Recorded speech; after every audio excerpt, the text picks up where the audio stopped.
रोज की तरह एक बार फिर हमारी चहलकदमी बढ़ गई है सीपी की ओर और सीपी में मुखातिब है लोगों से बातें करेंगे, जानने की कोशिश करेंगे कि क्या भारत मोदी के नेतृत्व में विश्व गुरु बन रहा है और अगर विश्व गुरु बन रहा है तो कैसे बन रहा है। और इसी बातों से स्पष्ट हो जाएगा कि अगले लोकसभा चुनाव को लेकर लोग किस तरीके की योजना बना रहे हैं। कुछ युवा जुड़े हुए हैं, भैया नाम बता दीजिए।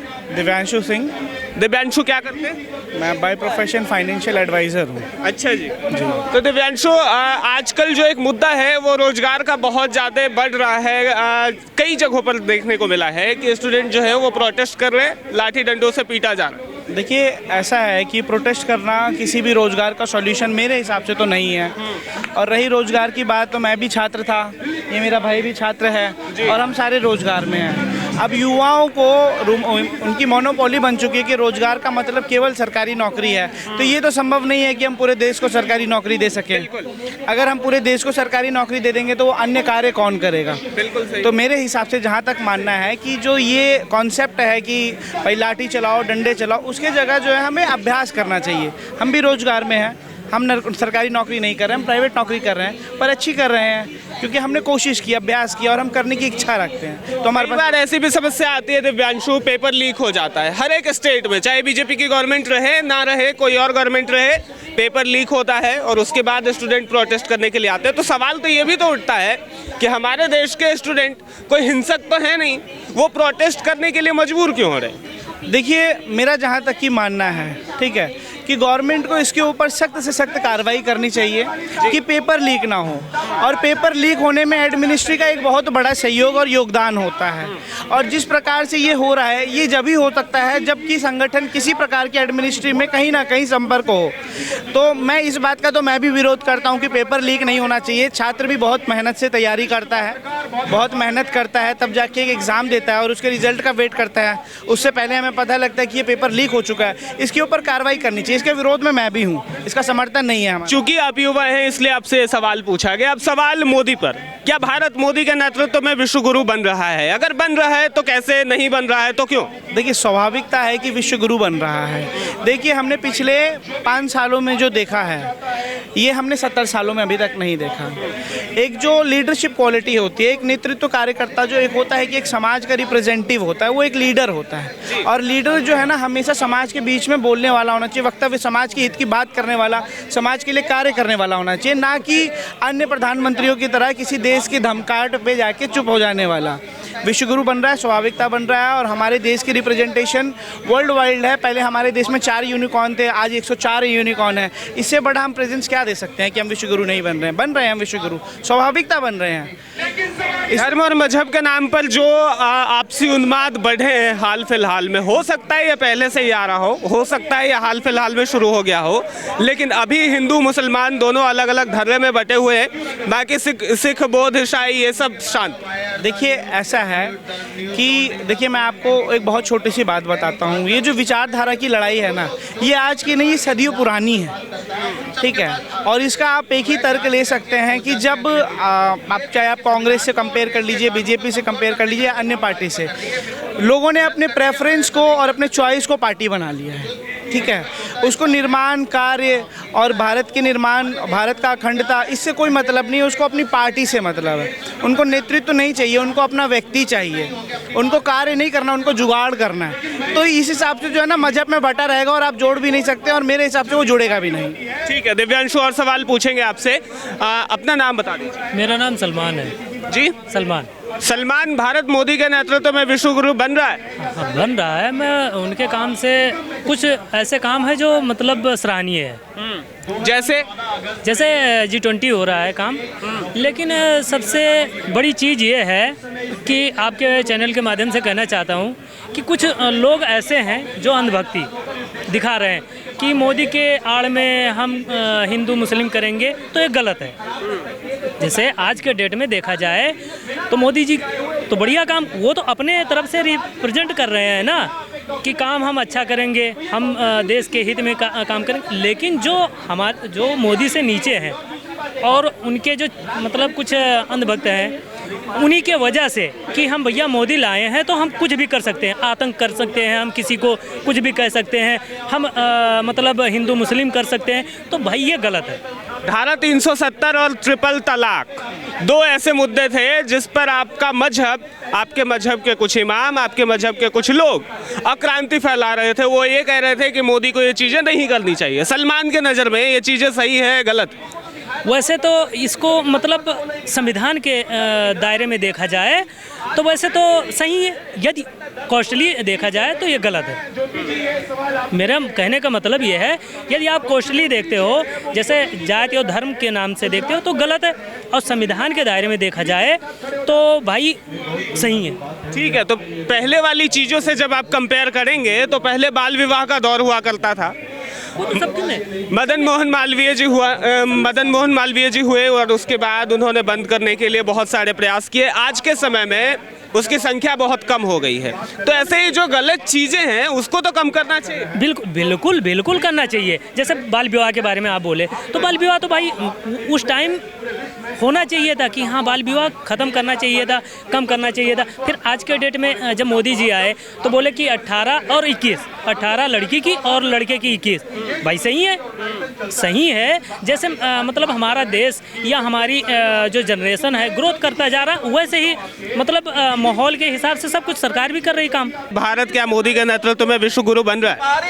मोदी जी के नेतृत्व में बन रहा है विश्व गुरु, बन रहा है। ठीक है, नाम बता दो।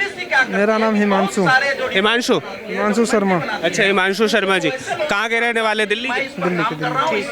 दिल्ली की जो सरकार है उसको उसके काम को अगर देखा जाए और ये देखा जाए कि आगे आने वाले विधानसभा में भारतीय जनता पार्टी भी लड़ रही है, डिफेंड कर रही है, तो ऐसे में भारतीय जनता पार्टी को लोकसभा के कार्य के मुताबिक क्या दिल्ली में जगह मिल सकती है? देखो, विधानसभा एक अलग होता है। दिल्ली में जो भी अभी लोकसभा की जो सीटें हैं 7 या 8 जितनी है वो बीजेपी के पाले में ही है।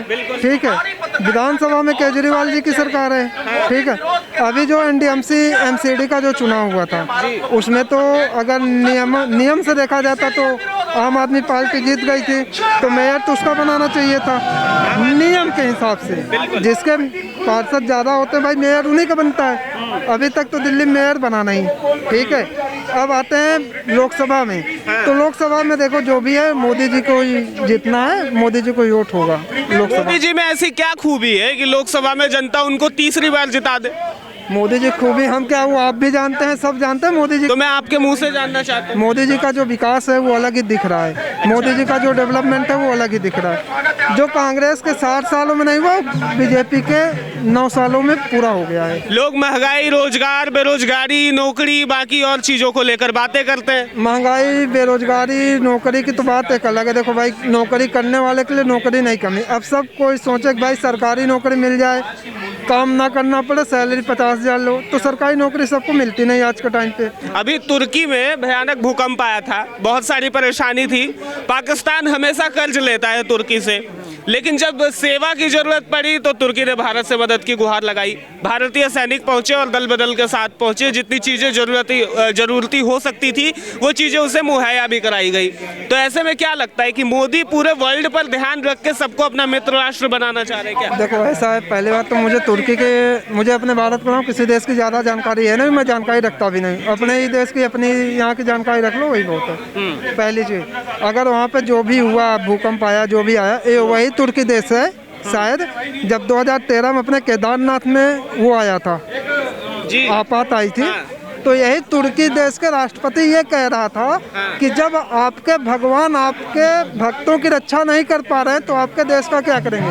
हमारा तो भगवान कर रहा है, लेकिन हम उसके ऊपर टिप्पणी नहीं कर रहे। वो तो ऊपर वाले की कृपा से कब क्या हो, ऊपर वाले के हाथ में। अगर हमारे देश ने मदद किया तो भाई हम भारतीय जो है ना, थोड़े दयालु होते हैं हृदय के। ठीक है, मानवता होती है हमारे अंदर। ठीक है, तो मदद करना चाहिए। देखो, अगर किसी का मदद है तो मदद कर देना चाहिए। मदद करने में कोई बुराई नहीं होती है। बिल्कुल सही। ठीक है, इंसानियत के नाते भारत अपने मित्र राष्ट्रों के साथ आगे बढ़ता है। ठीक है, सलमान आपसे भी यही सवाल है कि भारत ने तुर्की की मदद की, पाकिस्तान हमेशा तुर्की के पास जाता रहता था पैसों के लिए, और एक बार फिर से जाने की तैयारी में है। तो क्या मोदी पूरे विश्व को एक साथ एकजुट करते हुए भारत को आगे ले जाने की सोच रहे हैं? अच्छी बात है। ये तो सबसे बढ़िया बात है कि हमारे पास वो कैपेबिलिटी है जो हम किसी दूसरे की हम मदद कर सकते हैं। जब हमारे पास वो कैपेबिलिटी नहीं होगी तो हम आपको एकदम इनकार कर देंगे। भैया बात हो रही है कि क्या मोदी के नेतृत्व में भारत सच में विश्व गुरु बन रहा है? बन नहीं गया, मगर बनने की जो है ना पथ पर चल पड़ा है। बहुत तेज उसकी गति है और आने वाले समय में जिस तरह का यहाँ हम देख रहे हैं कि यूपी में 33 लाख या 32 लाख के करीब इन्वेस्टमेंट आ रही है, तो ये यूपी के युवाओं के लिए तो खुशखबरी है ही है, देश के लिए एक बड़ी एक मील का पत्थर साबित होने वाली है। और मैं कहूँगा बाकी मुख्यमंत्रियों से भी कि योगी जी से सीखें कि किस तरह से अपने राज्य का विकास किया जाता है, क्योंकि कहते हैं कि जिसने यूपी जीत लिया उसने दिल्ली जीत ली। तो इसे समझ लो कि योगी जी ने ये जो इन्वेस्टमेंट ले आए हैं ना, ये नींव रख दी है 400 पार की 2024 की। ठीक है, आपसे एक सवाल, जब यमुना की बात आती है, यमुना के साफ सफाई को लेकर तो केजरीवाल पर दोष मत दिया जाता है, लेकिन अभी मैंने रिसर्च किया कुछ देर पहले तो तमिलनाडु में एक कूम नदी है जो कि पहले नंबर पर है गंदगी के मामले में। दूसरे नंबर पे गुजरात का साबरमती आता है, वही साबरमती जहां नरेंद्र मोदी की सरकार रही है। तो ऐसे में नरेंद्र मोदी के गुजरात मॉडल को पहले उठाया जाए, फिर आप कह रहे यूपी मॉडल को उठाया? नहीं, पहले तो आपकी ये जो आपने कहा कि दूसरे नंबर पर गंदगी में आ रही है, तो बस ये कोई लिस्ट सार्वजनिक हुई थी कहीं? बिल्कुल, मैं अभी आपको दिखा। ठीक है, तो देखिए जो गुजरात मॉडल है वो सिर्फ मतलब सिर्फ गुजरात तक लिमिटेड नहीं है, उसी के ऊपर दूसरी बारी प्रधानमंत्री भी हम बन चुके हैं और उसको देखकर कई जो दूसरी स्टेटें हैं उसको फॉलो कर रही हैं। आप कह रहे हैं नदी पे नमामि गंगे, अगर पहली बारी नदियों का अगर किसी ने सोचा था सिर्फ और सिर्फ किसने यहाँ पे अगर उसके लिए पहल की है तो वो नरेंद्र मोदी जी की गवर्नमेंट में देखिए। आप वहाँ की तो एग्जांपल दे रहे हैं साबरमती की, मगर गंगा की तो बताइए कि वहाँ क्रूज चलने लगे हैं। वहाँ पे जिस तरह का वहाँ माहौल बना है, जिस तरह से घाट की सफाई चल रही है वहाँ पे, तो उसी की तर्ज पर अगर कोई कमी है वहाँ पे तो जल्दी दूर हो जाएगी। इसमें भी कोई दो राय नहीं कि नमामि गंगे के तहत सारी चीजें ठीक हुई है। बिल्कुल, मैं मानता हूँ आपकी बात। एक और सवाल, छात्र आंदोलन कर रहे हैं, महंगाई अपने जोरों पर है, बेरोजगार युवाओं की संख्या बढ़ती जा रही है, सरकार को क्या करना चाहिए?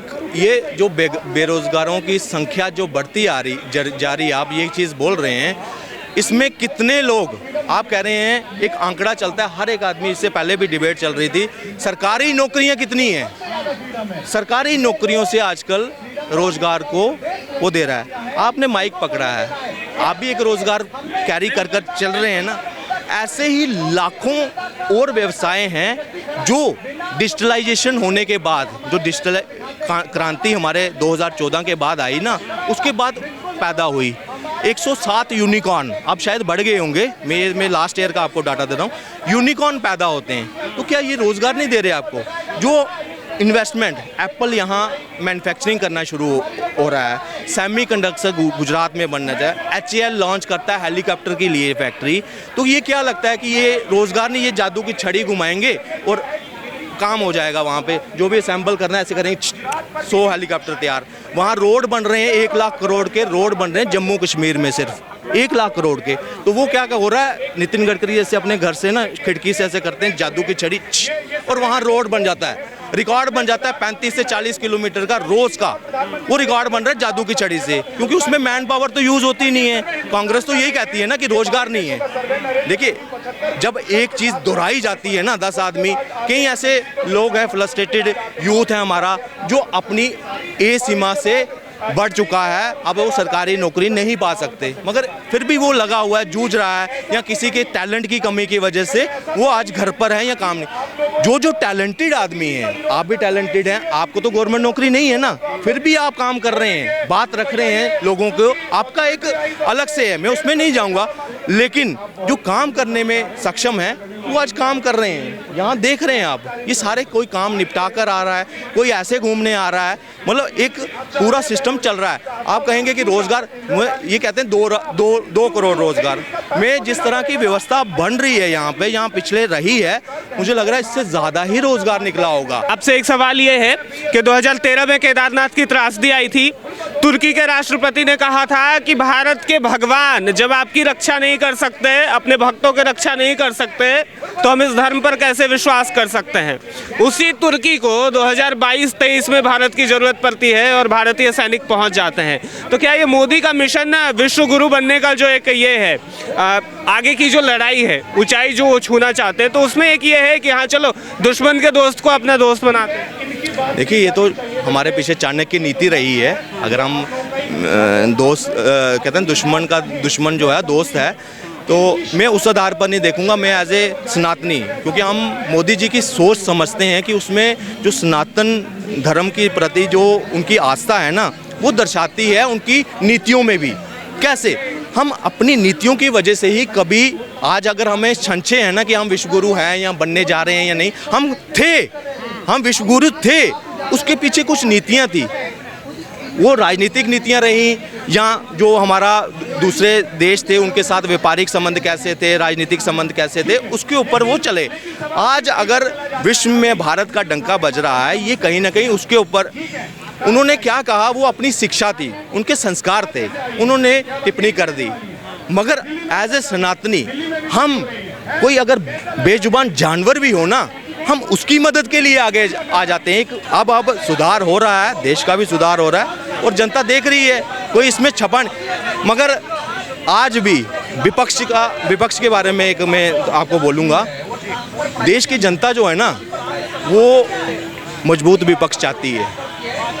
हर बार वो अलग अलग, कभी उनके सामने नीतीश कुमार को आगे कर दिया जाता है कि हाँ ये चेहरा होंगे, कभी ममता बनर्जी आ जाती है, कभी राहुल गांधी जी को आगे कर देते हैं, कभी कभी वो मुलायम सिंह जी का भी नाम चला, मायावती का नाम था। मगर ये जो लोग हैं ना, इन्होंने कहीं ना कहीं देश की जनता के साथ धोखा किया। क्या कांग्रेस को सच में कोई और नेता चाहिए? हाँ जी, कांग्रेस को एक मजबूत दमदार नेता की आवश्यकता है। जिस तरह की राजनीति हमारे आदरणीय पप्पू साहब मतलब राहुल गांधी जी कर रहे हैं, उससे जो जनता के हित के मुद्दे हैं, विपक्ष में रहने के बाद तो जनता के हित के मुद्दे हैं, उनको सही ढंग से सही तरीके से उठाने में अक्षम है पूरे कांग्रेस पार्टी और कांग्रेस पूरा विपक्ष।